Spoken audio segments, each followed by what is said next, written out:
My name's Ed Piskor. I'm Jim Rugg. And I'm Tom Scholey. We're going to be looking at a comic written by a very young teenager. From Pittsburgh. Jamie, what do you got for us? I have patreon.com/Jim Rugg, where you can download my out-of-print zines and mini comics, like this collection of wrestler and professional wrestling drawings and artwork that I've done over the years. There are about a dozen of these downloads available now for anybody that subscribes. You can also see a lot of my original art. You can see the process I go through to make Street Angel, Octobriana, and all the other comics that I make on patreon.com/Jim Rugg. Tom. I did a comic about the life story of Jack Kirby. It's called Jack Kirby, The Epic Life of the King of Comics. I also did Fantastic Four Grand Design, and I'm creating new comics on Patreon. Just search my name, Tom Scholey, on patreon.com. And I have a YouTube channel called Total Recall Show. Red Room Comics in the Wild, Murder on the Dark Web for Fun and Profit is the name of the game. As of this recording, 2 issues are out on stands with new issues coming out every 4 weeks. You can order and pre-order these comics at your local comic shop. If you don't have a comic shop close by, get the stuff from Fantagraphics directly. You can get there by way of my link tree in the description below this video. In that link tree, you could also get to my Patreon and read these comics before they hit paper today. $3 gets you the archive there. Have over 100 pages worth of comics up there, and we're into the 5th issue of Red Room on the Patreon as we speak, because new strips come out every Tuesday. Adventure Comics, number 370, part 2 of a 2-parter, written by a very young Pittsburgher by the name of Jim Shooter, man. Wanted to get some of these, like, you know, these comics are legendary. The fact that Jim Shooter was a kid when he submitted these scripts to DC and actually sold some of them. I think it was on the Instagram, I posted a letter from Adventure Comics 349, I believe, which provided the big reveal that DC Comics bought not just the story that they were talking about in the letters page, but 4 other stories from a 14-year-old Pittsburgh boy named James Shooter. And that was the big reveal. Got me thinking, like, how goofy of DC Comics in its child-driven medium to not really, like, trumpet that kid. The idea that you, dear reader, can become a comics professional. And that has to be able to sell comics. It will definitely, you need more interns in the mailroom or whatever. But still, I see that as an amazing sales mechanism that would be totally exploited today. You see that, right, through today's, through that lens of today and social media, and it would be such a meaty story to put out there. I was mildly surprised they even mentioned it at all. You know, like, I feel like this is a time, I don't know what, 68, I think is about the time. So I guess Marvel has made those inroads as to, like, let's be personable, let's name creators, let's try to give this personality to our readers and foster that relationship.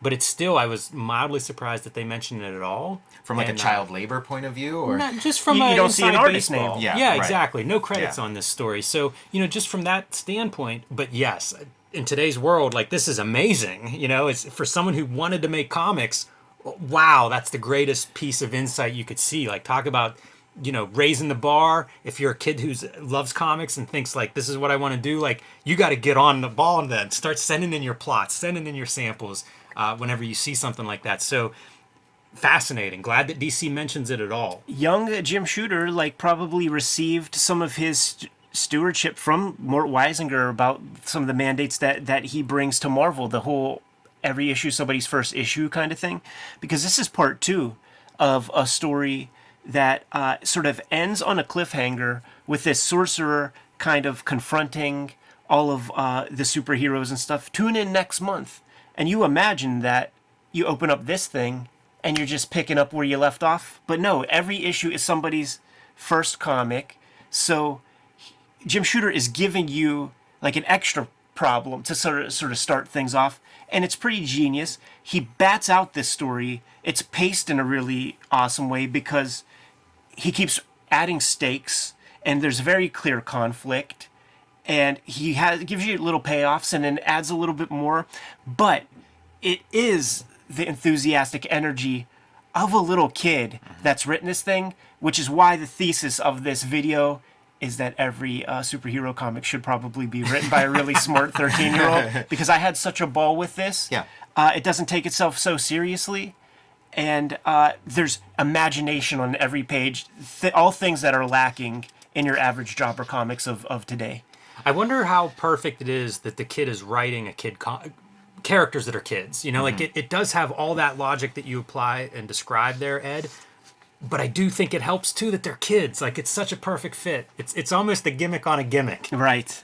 I mean, I've read a lot of like old DC comics from this year. I've read like way more than a fuck ton of them, and like this stuff is head and shoulders. Like the Jim Shooter stuff is like head and shoulders above everything else that was going on. Like it just like the stories, it's the same artists, the same same Yes. everything, but you just have this kid with like a kid's imagination, the fun, and also like it's the first kind of wave of like a Marvel influence coming in because he was like a fan of Spider-Man and stuff, and these guys were all trying to fight a Marvel influence with their lot. Like they did not want any Marvel leaking in. Do you know if Shooter did layouts? I think he to did. go He with it? drew- Because there are some brilliant layouts, Yeah. even on this spread. I love that you get both points of view from behind the heroes and then from the villain's point of view on that first page. That's an amazing page, in my opinion.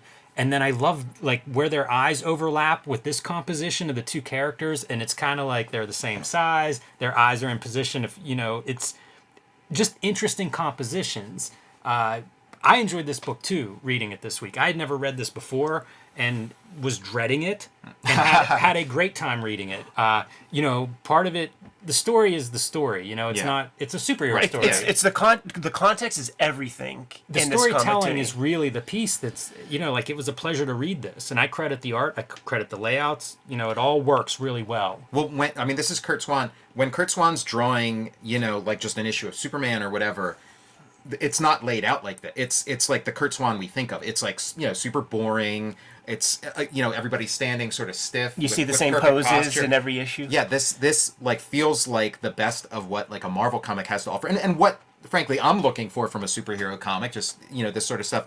And yes, Jim Shooter, his scripts. He wasn't sitting at a typewriter banging out a script. He was drawing a comic book.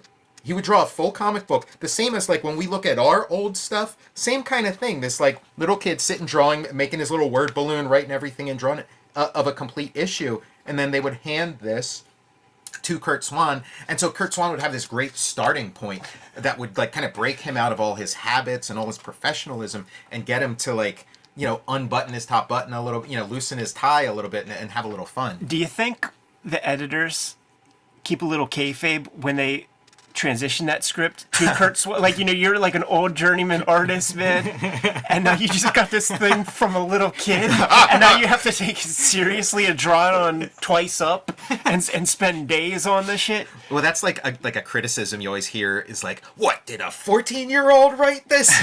Like, There's amazing kid logic here that those stuffy old writers just would not do. Like, these kids, they can't fly, they can't do anything, but they could go underground, and they just dig and pop out somewhere else.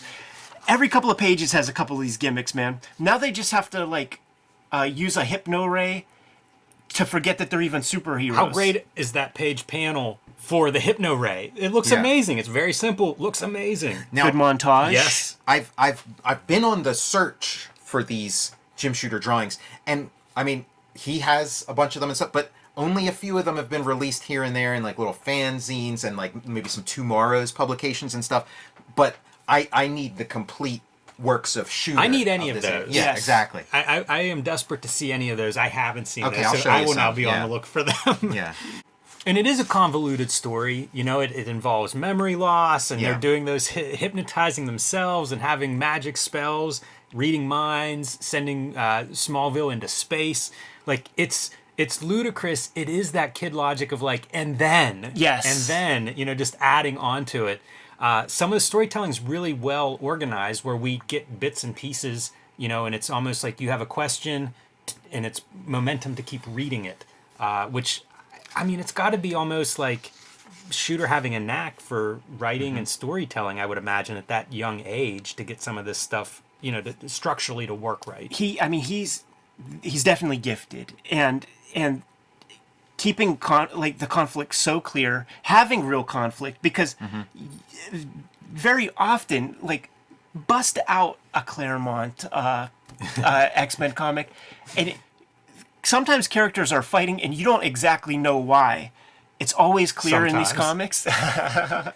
It's always clear in these comics. Now there is funny little stuff like maybe E. Nelson Bridwell could have did a little bit of editing on our guy's stuff. So there's things like suddenly the skies around Smallville are rent asunder, blah blah blah, and then the very next panel says, "Meanwhile in Smallville, you don't say. You gonna?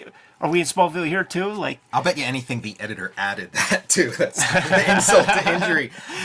You know, like again, like we'll probably never do a video about any of them, but you read every other comic at DC at this time, and you will like bow down before this comic about how good it is in comparison, because it like you want to see Superboy or Superman or whoever flying around, like going to this floating island and fighting guys and having real conflict, but none of those stories are that. It's always like they're all April Fool's Day pranks. It's always like Superman's walking around with a hula hoop. Why is he doing that? And then the whole story is just him walking around with a hula, and then you find out at the end, like, there's some explanation for why he's walking around with a hula hoop. That's what we're dealing with. That's, like, the genius of Jim. Like, that's what we're seeing, like, actual, like, a real superhero comic here. the legend that Jim Shooter like crafted for himself that he says whenever he's being interviewed or whatever is little kid growing up here in the Rust Belt, going to get like his hair cut or something. He's at the barber shop, and there's a bunch of comics, and it's the Marvels that are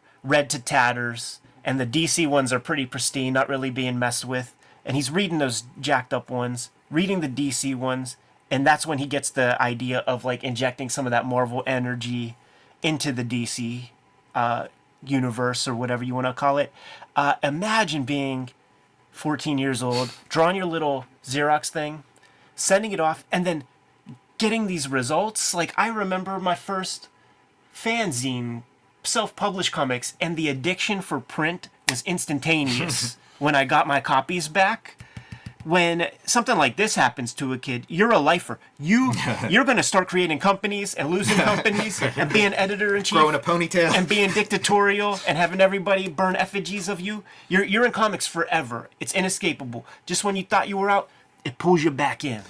I did think on the way over here, like, Shooter's a storyteller, and there's so many stories around an origin like this. Whenever you've got, credits under your belt at 13 or 14 years old, it's all kayfabe from the outside. Like, who knows the truth? Yeah. Like, I always heard he was trying to make money for us, trying to help his family. And what Yeah. could he do? He's 13, 14, can't even get a job at that point, and that's what led him to this. But the flip side is, once it happens and that success occurs, what might be paltry wages for your typical freelancer adult trying to feed his family, that'd be big money for like a 13 or 14-year-old. It's like, hey, my part-time job, here's the paycheck for my latest comic book. There's so much there. It's kind of an incredible story. Whatever is true, whatever is fabricated, it's still fascinating. Just that we have these results is amazing. Yeah, Amazing, I love right? it. Anytime- Even this is a really great panel. Where they're going back and forth and having like a conversation in the same panel. Every panel, she's like some other, like, even grosser insect. I love that page. There's like one where it's like looks like she's like laying eggs or And something. then there's this part where she's gonna like use her beetle carapace to cut away the cocoon, so she's just like biting the guy, They test Superman's powers by trying to cut his hair, and it breaks the scissors. and it jogs his memory. Like, oh yeah, that's right, I'm Hilarious. fucking Superboy. And like this is by far my favorite Shooter writing, is this era. So it is kind of this amazing sweet spot, because he's got chops, and he's got kind of like the innocence of youth, and then it's kind of like once he becomes like a full grown man, it kind of takes on all this like baggage I think detracts from it. We see the art version of that all the time. We talk about it often, man. Like the artists that like are really that we gravitate to in the early part of their career, but then they start to burnish off those rough edges that make them what we love, and they become this other thing that's like there's less vision to it. It feels more corporate, to use just like a weird word. You're describing the writing version of that, man. There's no self-consciousness. A man would not write this. There really is a Clausian kind of vibe too. Like, you look at these kind of drawings, and even just the legs hanging off. This drawing is so static's not quite the right word, but it's very clear. It's Yeah. extremely clear, especially compared to the more muddy, dynamic, action-packed Marvel stuff of the time. This stuff is so clear, and it allows your story to then be kind of outrageous and surprising. And, like, there's a real sense when I was reading this of, like, I don't know how they get out of this. A couple of different times. Whenever right, they yeah. put some different plans together and then things don't work right, and it's like, man, this is going to be tough. That's exciting. Yes. It's awesome. Yes. It's rare that you get that anymore. Like, stuff often is just formulaic and structured to the point of, okay, I'm 2/3 of the way through, end of Act 2, here it comes, we're going to get a twist. This does not have that. Yeah, like constant stakes, new stuff happening every page. It feels anxious. Yeah, and it's just like super simple stuff that just nobody else was doing at DC, of just create a villain that is like, by all means, unstoppable. How are we going to be, like, he can read our minds, so now we have to hypnotize ourselves to forget that I'm Superboy. Yes. You know? Yeah, man. Working yourself into a shoot, all of a sudden now you're just a kid. Love this black and white idea, man. That's pretty wild to turn the page and see that. Fairly inventive for, static DC corporate comic. Yeah, and I don't know that that's a shooterism. Like, that's who something knows? that somebody Right. figured out, but whoever did, like, that's a really cool page turn. And then boom, we thrust back into color with the wave of a hand. There's a lot of stuff where parents and like adults are in peril. Like, once this villain thinks something, like this, I think this kid is Superboy, let me threaten his dad or whatever. And that part feels like a kid's point of view. Like, that's a real terrifying idea, and maybe you don't think of that if you're the adult writer. This is very DC. Yeah. This kind of piece right here. But again, like, when I've seen that sort of thing in other DC comics, it's like the jury is all on the side, and then Superboy's standing. Like, it doesn't have this kind of, like, forced perspective and drama. Like, they're so lacking. The standard DC comic of this era is so lacking in drama. They're polite comics, and I don't want a polite superhero comic. There is, by the way, not polite at all. Once they render their verdict of guilt and decide what the punishment is, they're throwing them into a vault that they believe is inescapable, and they're like, 4 of you are going to starve to death. I forget what the fate of the other 2 are, but I mean, like, it's pretty grim and graphic for kid heroes and a book aimed at kid readers. That's a wild panel, too. Like, look at how bizarre. It's not hard to imagine Dan Cloud reading Patience or something like that and thinking of, like, yeah, but he read quite a few of these DC weirdo I mean, things. Klaus, I see Klaus lining up really cleanly with the other DC comics, like the Superman with the hula hoop kind of DC comics. But no doubt this was part of the diet, too. Same art, Kurt Swan doing some of those, too. Yeah, exactly, yeah. And by some, we're talking All. 25 years, 30 years. So this guy who creates the kryptonite-lined, triple steel-framed, blah, blah, blah, blah, blah, he's going to bust them out, too. In one page, the heel turn, the face turn happens that fast, man.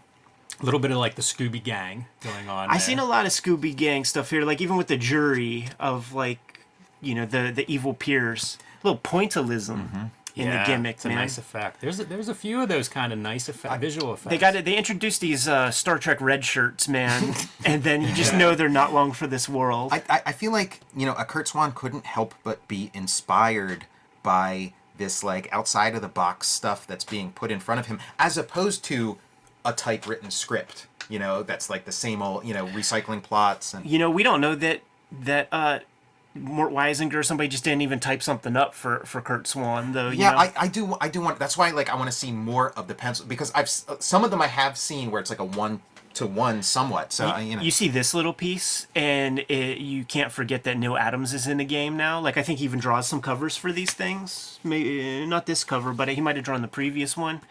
Neil Adams is out there, man, and that's his influence right there for sure. Yeah, I think this is the previous issue. I think this might be a Neil Adams cover. Oh, you just have the cover? I just have the cover. I was going to say, why are we not looking at this? Yeah, the innards are one place and the cover's someplace else. Yeah, I think that is Adams. All right, man. So the Sorcerer is going to do away with the kids, man, once and for all. Badass. This whole page, I think, is amazing. I love it. Yeah, like what you might not get on first glance is these are panels. Yeah. This is the same guy, and the debris is gutter. It's really effective for making him the big, powerful force. And it's one of those stories where the villain is his own undoing. Yeah. Like his hubris or whatever. This is also like, there's amateurishness in here in terms of storytelling. Like, this is a big moment. Like, you could bump that up, make it bigger. You know, you're dispatching your main guy who we've been fighting for, 50 pages. And who has seemed very difficult. And all is right with the universe, gentlemen. The end. Super fun reading this Jim Shooter stuff. How many of these Jim Shooter Legion joints you have? I don't. I'd say there's maybe like 30 or so. Well, how many like do you have? I have pretty much all of them. Really? Yeah. Do you have like the 340s, like the Yeah, introduction of Pharaoh? Yeah, Lad when I was looking for 369, I thought, okay, there's 340, there's 340. I found, I'll bring in the stack. Maybe we got to read that first one, like when he was really 14, because this is about 2 years later. He's about 15, 16 here. Yeah, he's a big shot, experienced writer at this point. Yeah. Super fun, man. Yeah, this is one of those great. Again, why I think this channel never will die is because like you never stop finding these kinds of things. Yeah. Like what a gem to pull out of comics history. I've read none of these. I'm aware that Shooter was doing this as a teenager, but I'd like to read more too. Yeah, when we were at sort of the height of getting in a car and going to comic conventions, we'd all have our individual little lists of what we were looking for, and this was like what I was on the hunt for at that time. I remember you digging for them, man. I totally remember you digging for them, and I wanted to borrow them. So maybe now this is the excuse. Kayfabers, like, follow, subscribe to the YouTube channel. Hit the bell. We'll notify you when new vids are available. Jimmy, what's out there? Join me on patreon.com/JimRugg, where you can download my out-of-print, hard-to-find zines and mini-comics. There are about a dozen of those available. You can see my original art, How I Make Street Angel, Octobriana, and all the other comics at patreon.com/JimRugg. Tom, what do you have? Check out Jack Kirby, The Epic Life of the King of Comics. Fantastic 4 grand design. My Patreon, Tom Scholey at patreon.com. And my YouTube channel, Total Recall Show. Red Room Comics are in the wild as we speak. 2 issues on the stands right now as of this recording. New issues every 4 weeks. Murder on the Dark Web for fun and profit. Get your hands on those comics. They are selling fast. If you want to read the comics ahead of time, before they hit the paper edition, go to my Patreon. Patreon.com/EdPiskor. $3 for the entire archive there. Well over 100 pages worth of comics, and I put up new strips every Tuesday. You can get there by way of the link tree in the description below this video. What else, Jimmy? Subscribe to the Cartoonist Kayfabe e-newsletter at the links below this video. You can also find Cartoonist Kayfabe t-shirts and merchandise at the links below this video. We got to get out of here, man. We're going to Mount Lebanon to go to Jim Shooter's old house and look for those roughs, man. Jimmy, give them the marching orders. Make more comics.